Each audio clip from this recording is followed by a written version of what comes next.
الحمد لله وحده والصلاة والسلام على من لا نبي بعده أما بعد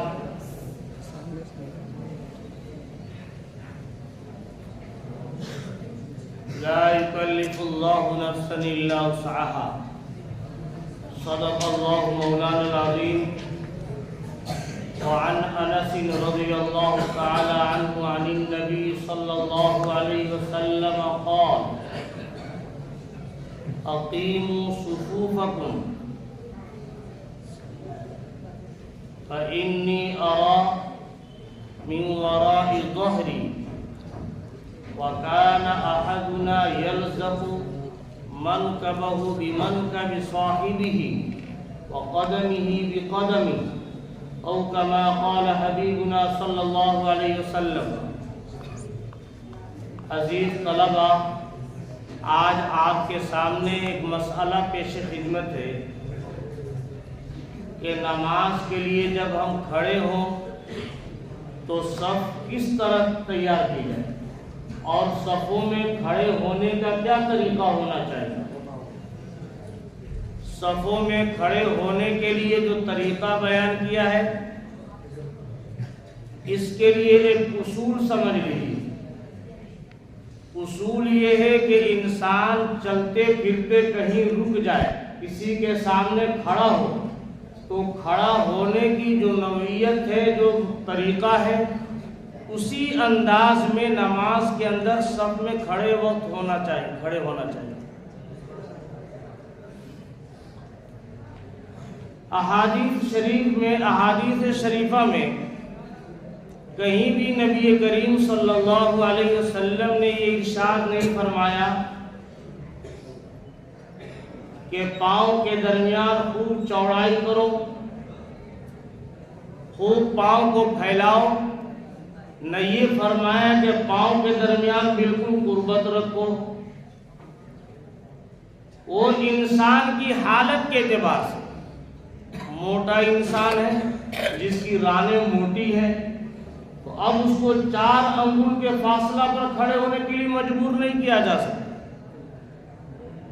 وہ اپنی حالت پر، اپنی نوعیت کے مطابق جس طرح آسانی کھڑے ہونے میں ہوتا ہے اسی طرح کھڑا ہو جائے. نبی کریم صلی اللہ علیہ وسلم نے ارشاد فرمایا، جس کے راوی حضرت انس رضی اللہ تعالیٰ عنہ ہیں، انہوں نے فرمایا کہ نبی کریم صلی اللہ علیہ وسلم نے ارشاد فرمایا: اقیموا صفوفکم، تم اپنی صفوں کو سیدھی رکھو. صفوں کے اندر ٹیڑھاپن نہ ہو، سیدھا رہنا ہے. کوئی آگے کوئی پیچھے ایسا نہ ہو. آگے پیچھے رہنے کی شکل میں صف سیدھی نہیں ہو سکتی. اور نبی کریم صلی اللہ علیہ وسلم نے اور آپ کے صحابہ نے صف کے سیدھا کرنے کا اتنا اہتمام فرمایا کہ باضابطہ نبی کریم صلی اللہ علیہ وسلم کے بارے میں ارشاد ہے کہ جب تک صف کی درستگی نہ ہو جاتی آپ تکبیر نہ فرماتے. یہاں تک کہ نبی کریم صلی اللہ علیہ وسلم نے صحابہ کو کہہ رکھا تھا کہ صف سیدھی ہو جائے تو آواز دو.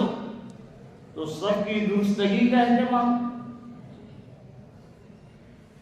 تو اس روایت میں حضرت انس رضی اللہ تعالیٰ عنہ کہتے ہیں کہ ہم لوگ یہ کرتے تھے کہ ہمارا موڈھا ایک دوسرے کے موڈھا سے ملا ہوتا تھا اور ایک کا قدم دوسرے کے قدم سے ملا ہوتا تھا. وہ قدم ہی بھی قدم، تو موڈھا کندھے کا ایک دوسرے کو اپنے کندھا سے ملانا یہ سیدھا رہنے کے لیے ضروری ہے. آپ صلی اللہ علیہ وسلم کے زمانے میں عام طور پر صفیں درست جو کرنا پڑتا تھا اس کی وجہ تھی کہ صف آج کی طرح مرتب نہیں ہے. آج تو زمانے کے اعتبار صفیں بچھی ہوئی ہیں. اس وقت ایسا آگے پیچھے ہوتے تھے، اس لیے آپ صلی اللہ علیہ وسلم اتنا اہتمام فرماتے تھے. صحابہ کرام رضوان اللہ علیہم اجمعین اس کا پورا اہتمام فرماتے تھے. لیکن حضرت نعمان ابن بشیر رضی اللہ عنہ اور حضرت انس رضی اللہ عنہ کا یہ کہنا ہے کہ صحابہ موڑوں سے موڑا ملاتے تھے، تو کندھا کندھے سے ملایا جائے، پاؤں کو پاؤں سے ملایا جائے۔ تو اب یہ ظاہری لفظ ہے اور اس کا حقیقی معنی کیا ہے؟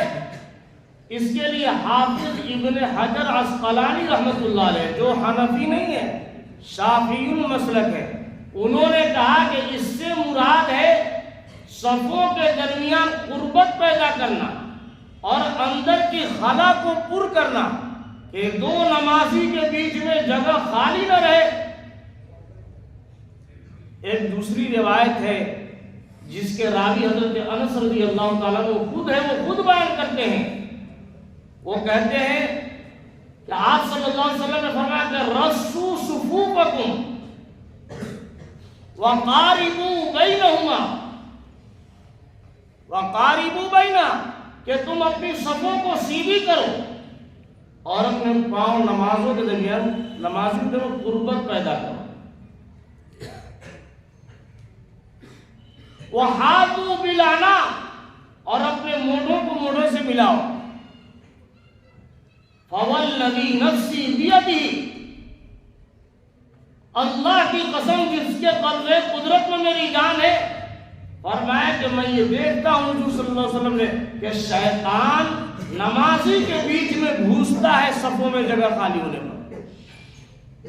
یہ ابو داؤد شریف کے اندر جلد 1 صفحہ 97 کے اندر یہ روایت موجود ہے۔ اسی طریقے سے پہلی جو روایت میں نے پیش کیا ہے وہ بخاری شریف جلد 1 صفحہ 100 کے اندر وہ روایت موجود ہے، لیکن کسی بھی روایت میں بات نہیں آئی جس میں حضور صلی اللہ علیہ وسلم نے فرمایا ہو کہ پاؤں کو چوڑا کرو۔ یہ تو فرمایا کہ اپنے اندر قربت پیدا کرو، مل کر اتصال صف پیدا کرو، اس لیے کہ بیچ میں جگہ خالی رہتی تو شیطان آتا ہے۔ شیطان کو گھستے ہوئے میں نے دیکھا، کون کہتے ہیں؟ حضور صلی اللہ علیہ وسلم۔ اس لیے جو لوگ خاص طور سے غیر مقلدیت کا جہاں غلبہ ہے وہ یہ کہا کرتے ہیں کہ صفوں کے اندر جب سب لوگوں کا پاؤں کو بالکل پھیلاؤ، اور کیسا پھیلاؤ کہ انگلیوں سے انگلیاں ملایا کرتے ہیں، ایک دوسرے آدمی کی انگلی سے انگلی بلکہ چھنگلیاں تک جو کنارے کی انگلی اس کو ملاتے ہیں۔ ایک مرتبہ مناظرہ ہوا، ایک مرتبہ مناظرہ ہوا ایک اہل حدیث عالم سے اور ایک اہل سنت و جماعت کے عالم سے۔ کہا کہ آپ نماز میں جو کھڑے ہوتے ہیں، آپ کے نماز میں کھڑے ہونے کا طریقہ غلط ہے، وہ سنت کے خلاف ہے۔ اس نے کہا کہ میں سنت کے مطابق پڑھتا ہوں۔ کہا تم اپنی سنت کے مطابق اگر پڑھتے ہو تو ٹھیک ہے، ذرا کھڑا ہوئیے تو میں آپ کا فوٹو کھینچتا ہوں۔ وہ آدمی کہا ٹھیک ہے میں کھڑا ہوتا ہوں۔ کھڑا ہوا، جس طرح کھڑا ہونا تو اس طرح ہوا۔ آپ نے فرمایا کہ ایسے نہیں، جیسے نماز میں کھڑے ہوتے ہو ویسے کھڑا ہو، پاؤں کو کتنا چوڑا کرتے ہو، کس طرح پھیلا کر رکھتے ہو، اس طرح کھڑا ہو، پھر میں تمہارا فوٹو لیتا ہوں۔ تو اس شخص نے کہا کہ یہ تو بہت خراب ہو جائے گا، یہ تو فوٹو ہی خراب آئے گا۔ جس طرح ہم نماز میں کھڑے ہوتے ہیں وہ کھڑا ہونے کا جو طریقہ اس طرح کھڑا ہوا ہے تو بہت ہی خراب تصویر آئے گی۔ کہا کہ بس مناظرہ ہو گیا۔ کہا کہ جب تم یہ بات پسند نہیں کرتے تو اس طرح میں کھڑا ہوں جیسے نماز میں، کیونکہ تصویر بگڑ جائے گی، تو گویا کہ اللہ کے پاس جو کھڑا ہونا ہے تو اللہ کے پاس کھڑے ہونے کا کیا طریقہ ہونا چاہیے؟ وہ تو ادب کے خلاف بالکل ہے کہ بالکل ایسا انداز ہے متکبرانہ انداز۔ اس لیے عزیز طلبہ، روایتوں میں بہت ساری روایتیں، لیکن کہیں پر بھی نبی کریم صلی اللہ علیہ وسلم کی سنت، آپ کا قول، فعل، عمل، کوئی بھی ایسا طریقہ نہیں جس میں کوئی آدمی یہ بات ثابت کر دے کہ پاؤں کو خوب چوڑا کشادہ کر کے کھڑا ہونا ہے۔ تو جن کا یہ عمل ہے وہ اپنے عمل کو خیر منائے، وہ سوچے کہ میرا یہ عمل حدیث کے خلاف ہے یا حدیث کے مطابق۔ جن کا یہ دعویٰ ہے کہ ہمارا ہر عمل سنت کے مطابق ہوتا ہے، حدیث کے مطابق ہوتا ہے، حدیث کے خلاف نہیں ہے، ان کا یہ طریقہ حدیث کے خلاف ہے۔ جن کا دعویٰ ہے کہ ہم اہل حدیث ہیں، ان غیر مقلدین کو اپنا طریقہ سنت کے مطابق کرنا چاہیے، نبی کریم صلی اللہ علیہ وسلم کے طریقہ کے مطابق کرنا چاہیے۔ احناف کا جو طریقہ ہے یہ صحابہ کرام رضوان اللہ علیہم اجمعین کے طریقہ سے ملتا ہے، اور محدثین فقہا سب کا اس پر اجتماع ہے، اور خود حضرت انس رضی اللہ تعالیٰ عنہ جو اس روایت کے راوی ہیں، انہوں نے کہا کہ اگر میں آج ایسا کروں جس طرح میں نے جو روایت پیش کی گئی ہے کہ جس طرح کھڑے ہوتے تھے، اگر آج میں ایسا کروں تو لوگ مجھ سے ایسے بھاگیں گے جیسے سرکش خچر سے جس طرح لوگ بھاگتے ہیں ویسے مجھ سے بھاگیں گے۔ اگر یہ طریقہ نبی کریم صلی اللہ علیہ وسلم کا طریقہ ہوتا تو حضرت انس رضی اللہ تعالیٰ عنہ یہ نہیں فرماتے کہ میں ایسا کھڑا ہوں تو لوگ مجھ سے بھاگتے۔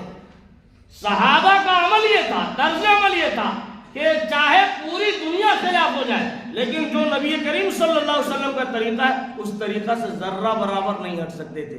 اس لیے کوئی اگر تنقید کرتا ہے اور یہ کہتا ہے کہ احناف کا یہ عمل سنت کے خلاف ہے تو اس سے اپنی اصلاح کرنا چاہیے، اس لیے کہ احناف کا طریقہ یہ کہیں حدیث کے خلاف نہیں نہ قرآن و سنت کے خلاف ہے، اور یہ پاؤں کا پاؤں سے ملانا، کندھے کا کندھے سے ملانا ایسا ناممکن ہے۔ وہ یعنی پاؤں سے پاؤں جب اتنا دوری کر لیتا ہے تو اس کا موڑا موڑا سے ملے گا؟ ذرا ہر آدمی اپنی غور کر لے کہ ایسا کھڑا ہوگا تو جو حدیث میں ہے کہ منکب کو منکب سے ملانا ہے، قدم کو قدم سے ملانا ہے، یہ دونوں ناممکن ہے، متعذر ہے۔ اس لیے جو ہم سب عمل کرتے ہیں الحمدللہ ہمارا یہ طریقہ اصحاب نبی کریم صلی اللہ علیہ وسلم کے طریقہ سے ملتا ہے۔ حضرت علامہ انور شاہ